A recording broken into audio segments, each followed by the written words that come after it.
Hello students, আমি Shampa ma'am. আমি আজ তোমাদের কবিকঙ্কন মুকুন্দরাম চক্রবর্তীর কলিঙ্গ দেশে ঝড় বৃষ্টি কবিতাটা নিয়ে আলোচনা করব। আমি আগের ভিডিওতে তোমাদেরকে কবিতাটির পূর্বসূত্র এবং কবি পরিচয় সম্পর্কে আলোচনা করেছি। আজ কবিতাটার প্রত্যেকটা লাইনের যে শব্দগুলো আছে শব্দগুলোর মানে, কবিতাটার অর্থ এবং প্রতিটা লাইনে কি কি ছোট ছোট প্রশ্ন হতে পারে সেই সব বিষয় নিয়ে আলোচনা করব। চলো আমি তাহলে কবিতাটা শুরু করি।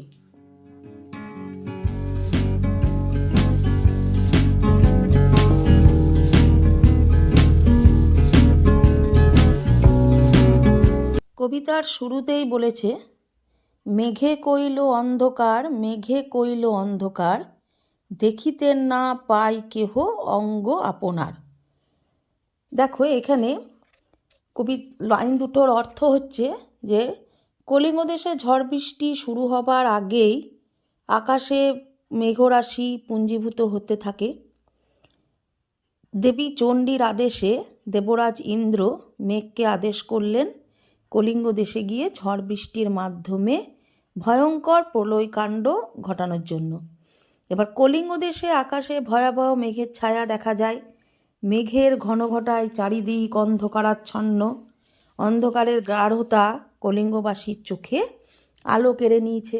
এখানে দেখো যে কলিঙ্গবাসীরা তাদের নিজেদের চেহারা অর্থাৎ অঙ্গ পর্যন্ত তারা দেখতে পাচ্ছে না। এখানে কইল, কইল শব্দটা হচ্ছে ক্রিয়াপদ। কইল শব্দটা এসেছে দেখো করিল এই সাধু ক্রিয়ারূপের কোমল রূপ। আর দেখিতে না পাই কেহ অঙ্গ আপনার। অঙ্গ তো জানো, অঙ্গ মানে দেহ। আর কেহ, কেহ শব্দটা হচ্ছে সর্বনাম পদ। তাহলে এখান থেকে তোমাদের হয়তো প্রশ্নও আসতে পারে যে মেঘে কইল আকাশ, মেঘ কইল আকাশে ঘনীভূত মেঘ, ঘন মেঘ কী করলো, বা দেখিতে না পাই কেহ অঙ্গ আপনার, এখানে অঙ্গ শব্দের অর্থ কী, এরকম ধরনের প্রশ্ন তোমাদের এই লাইন দুটো থেকে আসতে পারে, শর্ট কোশ্চেন। তারপর দেখো, ঈশানে উড়িল মেঘ সঘনে চিকুর, উত্তর পবনে মেঘ ডাকে দূর দূর। ঈশান, ঈশান শব্দটার অর্থ হচ্ছে উত্তর পূর্ব কোণ, আর সঘনে হলো ঘন ঘন, আর চিকুর মানে হচ্ছে বিদ্যুৎ। তাহলে উত্তর পূর্ব কোণ থেকে আকাশের উত্তর পূর্ব কোণ অর্থাৎ ঈশান মেঘ থেকে, ঈশান কোণ থেকে মেঘাড়ম্বর সূচিত হতে দেখা যায়। আর সেখানে তীব্র বিদ্যুতের ঝলকানি, ঘন ঘন বিদ্যুৎ পড়ছে। আর উত্তর দিকের বাতাস থেকে মেঘের ডাক শোনা যাচ্ছে, মেঘ আবার গুরুগম্ভীর মেঘের ডাক শোনা যাচ্ছে। পবনে মানে বায়ুতে। এখানে ঈশান শব্দের অর্থ হচ্ছে উত্তর পূর্ব কোণ। ঈশান শব্দটা হলো বিশেষণ পদ, আর ঈশান শব্দের বিশেষ্য পদ হচ্ছে ঈশানী। তোমরা এগুলো নোট করতে পারো অর্থগুলো। সঘনে শব্দের অর্থ হচ্ছে ঘন ঘন, হ্যাঁ। আর ঈশান শব্দটা হচ্ছে তৎসম শব্দ। আর চিকুর শব্দটাও তৎসম শব্দ। চিকুর শব্দের অর্থ হচ্ছে বিদ্যুৎ। এবার পরের লাইনে যাই। নিমেষেকে জোরে মেঘ গগন মণ্ডল, চারি মেঘে বরিছে মুষলধারে জল। নিমেষেকে শব্দের অর্থ মুহূর্তের মধ্যে।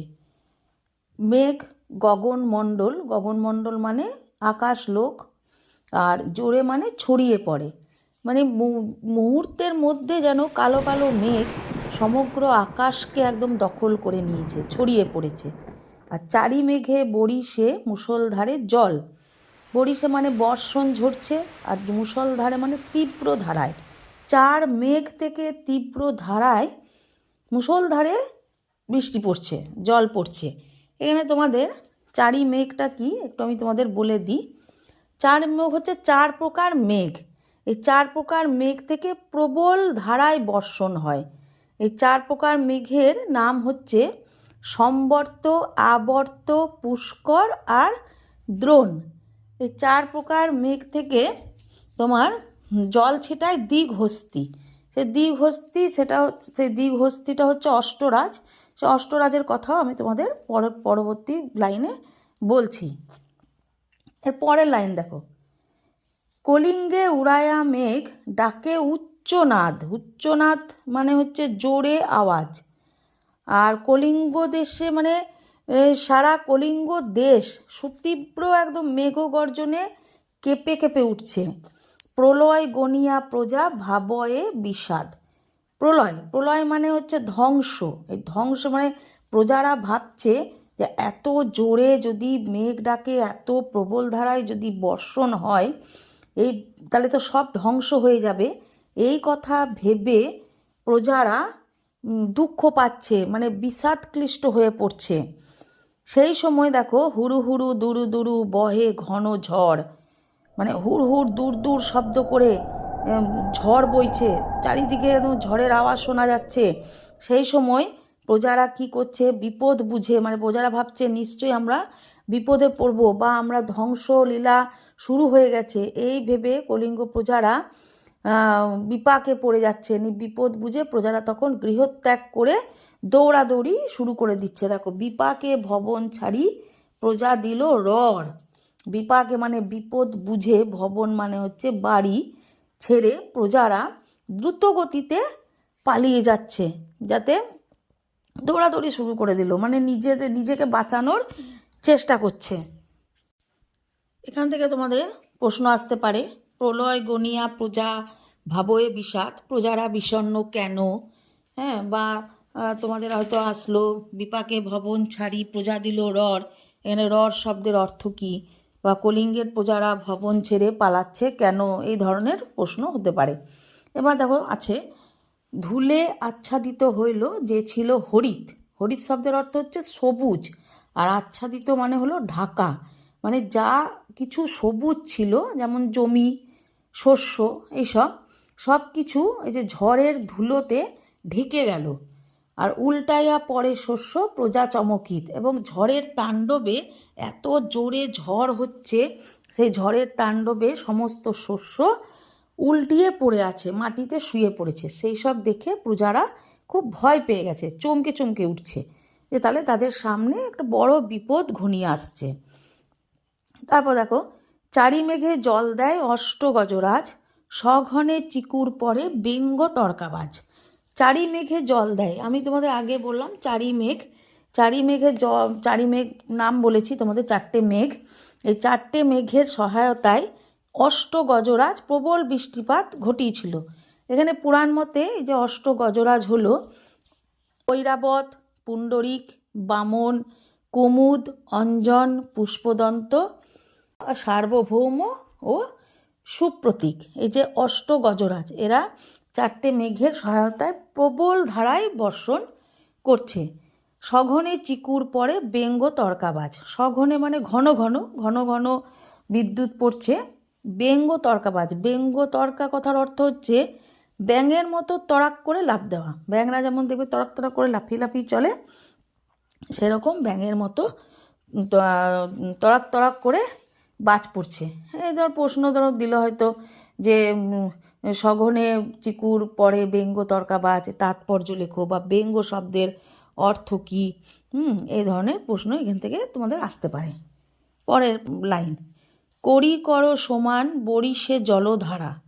মানে করি মানে হাতি, আর কর মানে হচ্ছে সুর। এবার হাতির সুর সমানভাবে বর্ষণ করে চলেছে জলধারা। হ্যাঁ, জলে মহি একাকার পথ হইল হারা। এখানে মহি শব্দের অর্থ কী? মহি শব্দের অর্থ হলো পৃথিবী। কলিঙ্গ দেশের অবস্থা তো সুস্থ স্বাভাবিক ছিল, কিন্তু হঠাৎ আকাশের যে ঈশান কোণ থেকে ধেয়ে এসেছে ঘন কালো মেঘরাশি, তা তো ক্রমে ক্রমে একদম সে সারা আকাশে ছড়িয়ে পড়েছে। এই যে তার সঙ্গে চলতে থাকছে তীব্র বিদ্যুতের ঝলকানি বা সুতীব্র একদম মেঘগর্জন, সেই সঙ্গে প্রবল বাড়ি বর্ষণ শুরু হয়েছে। তো মনে হচ্ছে যেন 8 দিক থেকে 8টা হাতি তাদের সুর থেকে ক্রমান্বয়ে যেন বাড়ি বর্ষণ করে চলেছে। আর সারা পৃথিবী বুঝি মনে হবে নিশ্চিহ্ন হয়ে যাবে এই ধারা বর্ষণে। মানে জলে মহি একাকার পথ হইল হারা। পথও মানে হারিয়ে ফেলছে প্রজারা। কারণ জল আর পথে জল দিয়ে এমন ঢেকে গেছে যে পথ চেনা, মানে কোনটা পথ আর কোনটা জল প্রজারা বুঝতে পারছে না। সেজন্য প্রজারা চিনতে পারছে না, পথও হারিয়ে ফেলছে। ঘন ঘন শুনি চারি মেঘের গর্জন। ঘন ঘন চার মেঘ থেকে যে আওয়াজ আছে সে শোনা যাচ্ছে, মানে প্রবল ধারায় গর্জন বৃষ্টি হচ্ছে, সব সময় শোনা যাচ্ছে। কারো কথা শুনিতে না পাই কোনো জন, মানে এত জোরে মেঘের গর্জন হচ্ছে যে কেউ কারুর কথা শুনতে পাচ্ছে না। পরিচ্ছিন্ন নাহি সন্ধ্যা দিবস রজনী, কলিঙ্গে সুঙরে সকল লোক যে জৈমিনী। পরিচ্ছিন্ন কথাটির অর্থ হলো বিভক্ত বা বিচ্ছিন্ন। কলিঙ্গ দেশের আকাশ ঘন কালো মেঘে আচ্ছন্ন। প্রবল বৃষ্টিপাতের ফলে সন্ধ্যা দিবস রজনী পৃথকভাবে দৃশ্যমান হচ্ছে না। একটানা আঁধারে দিন রাতের সীমানা মুছে গেছে। আর রজনী তো মানে জানো তোমরা রাত। এখানে দেখো যে চার মেঘের জল বর্ষণ করছে 8টা হাতি, সেই সঙ্গে বিদ্যুৎ চমকাচ্ছে, ঘন ঘন বাজও পড়ছে, বা তারপরে বর্ষাতে স্থলভাগ জলের তলায় চলে গেছে, চারিদিকে জলময় হয়ে গেছে। ঘন ঘন মেঘের গর্জনে দেখো কেউ কোনো কথা, কারুর কথাই শুনতে পাচ্ছে না। এইরকমই একটা পরিস্থিতি, সব কিছু মিলিয়ে অন্ধকারে একটা আচ্ছন্ন পরিবেশে, যেটা দিন না সন্ধ্যা না রাত্রি সেটাই বুঝে ওঠা কঠিন হয়ে পড়েছে। আর কলিঙ্গে সুঙরে সকল লোক যে জৈমিনী। সুঙরে শব্দের অর্থ হচ্ছে স্মরণ করে, আর জৈমিনী হলো ব্যাসের শিষ্য। কলিঙ্গের লোকরা কেন জৈমিনীকে স্মরণ করছে? কারণ জৈমিনী হলো বজ্র নিবারক, তার নাম স্মরণ করলে বজ্রপাতের ফলে মৃত্যু থেকে রেহাই পাওয়া সম্ভব, এটাই কলিঙ্গের লোকরা বিশ্বাস করে। জৈমিনী বেদব্যাসের শিষ্য ছিলেন, তাই কলিঙ্গবাসী জৈমিনী নাম স্মরণ করছেন যাতে বজ্রপাত থেমে যায়। হুড়ু হুড়ু দুরু দুরু শুনি ঝন ঝন, না পাই দেখিতে কেহ রবির কিরণ। চারিদিকে যেমন যখন বৃষ্টিপাত শুরু হয়েছে, গম্ভীর বেগে ঈশান কোণ থেকে ধেয়ে এসছে ঝড়, আকাশ ছেয়ে ফেলেছে মেঘে, সেই সময় তারা অবিচ্ছিন্ন বৃষ্টিপাতের ফলে কেউ সূর্যের মুখই দেখতে পাচ্ছে না, রবির কিরণ দেখতে পায় না, সূর্যই তো ওঠেনি 7 দিন ধরে। গর্ত ছাড়ি ভুজঙ্গ ভাসিয়া বুলে জলে, নাহি জানি জলস্থল কলিঙ্গ মণ্ডলে। ভুজঙ্গ অর্থাৎ সাপ, সর্পরা সাধারণত গর্তবাসীই হয়। আর বুলে কথার অর্থ হচ্ছে বেড়ায়। এবার দেখো যে মহাপ্লাবন নেমেছে কলিঙ্গ মণ্ডলে, সেখানে মহাপ্লাবনে জল আর স্থলের কোনো প্রভেদ তো থাকে না, চারপাশে বিশাল জলের ঢেউ ধ্বংস করতে করতেই এগিয়ে যায়। হ্যাঁ, সেখানে প্রবল জলোচ্ছ্বাসে সাপের বাসাও ডুবে গেছিল। বাসাহারা এই সরীসৃপরা তখন কি করলো, গর্ত ত্যাগ করে উঠে এসে জলের উপরিভাগে এসে ভেসে চলছিল আর কি, ভেসে ঘুরে বেড়াচ্ছিল। নিরবধি 7 দিন বৃষ্টি নিরন্তর, আছুক শস্যের কার্য হেচ্চা গেল ঘর। নিরবধি মানে হচ্ছে সীমাহীন, আর নিরন্তর মানে হচ্ছে অবিরাম। এখানে 7 দিন অবিরত বৃষ্টিতে শস্য সব নষ্ট হয়ে গেল। ঘর বাড়ি শস্য সব নষ্ট হয়ে গিয়েছিল। আছুক শব্দের অর্থ হচ্ছে থাকুক, আর হেজ্জা হচ্ছে জলে ভিজে নষ্ট হয়ে যাওয়া। 7 দিন অবিশ্রান্ত বৃষ্টিতে কলিঙ্গ দেশে যে ভয়াবহ প্রাকৃতিক দুর্যোগ সৃষ্টি হয়েছিল, তার ফলে একটা জনজীবন তো বিপর্যস্ত হয়ে পড়েছিল। 7 দিন বৃষ্টিতে মাঠ থেকে আনা শস্য ঘরবাড়ি সব নষ্ট হয়ে গিয়েছিল। মেঝাতে পরয়শীল বিদারিয়া চাল, ভাদ্রপদ মাসে যেন পড়ে থাকা তাল। মেঝাতে শব্দের অর্থ হচ্ছে মেঝেতে, আর বিদারিয়া মানে ভেদ করে। আর এখানে তাল কথাটার ব্যবহার করা হয়েছে কারণ তাল হচ্ছে আকারে বেশ বড়, আর ভাদ্র মাসে তাল পেকে যায়, সুপক্ক অবস্থাতে খসে পড়ে, তাই যথেষ্ট ভারীও হয় তাল। তাই কলিঙ্গ রাজ্যে প্রজাদের ঘরে চাল বিদীর্ণ করে শিলাগুলো মেঝেতে এসে পড়ছিল। তাই কবি বলেছেন যে এখানে যে ভাদ্রপদ মাসে যেন পড়ে থাকা তাল, মানে ভাদ্র মাসে যেমন তাল পড়ে সেই তাল পড়ার মতো করেই শিল শিল শিল মেঝেতে চাল ভেদ করে মেঝেতে পড়ছে। চণ্ডীর আদেশ পান বীর হনুমান, মঠ অট্টালিকা ভাঙি করে খান খান। এখানে দেখো, দেবী চণ্ডীর আদেশ পেয়ে বীর হনুমান লঙ্কা যেমন জ্বালিয়ে দিয়েছিল, ঠিক সেরকমই ধ্বংস সাধনেও নেমে পড়েছে। তিনি প্রবল পরাক্রমে কলিঙ্গ রাজ্যের মঠ অট্টালিকা ভেঙে তছনছ করতে থাকেন। এখানে আমি তোমাদের হনুমানের প্রসঙ্গ একটু বলি। যেমন হনুমানের প্রসঙ্গটা আমরা পাই রামায়ণ মহাকাব্য থেকে। রামায়ণ মহাকাব্যের হনুমান ছিল পবন পুত্র হনুমান। তিনি ছিলেন পরম পরাক্রমী, তিনি রামচন্দ্রের পরম ভক্তও ছিলেন। রামায়ণে তিনি রামচন্দ্রের ভক্তিবশত তিনি বিশালাকার লঙ্কাপুরী ধ্বংসও করেছিলেন।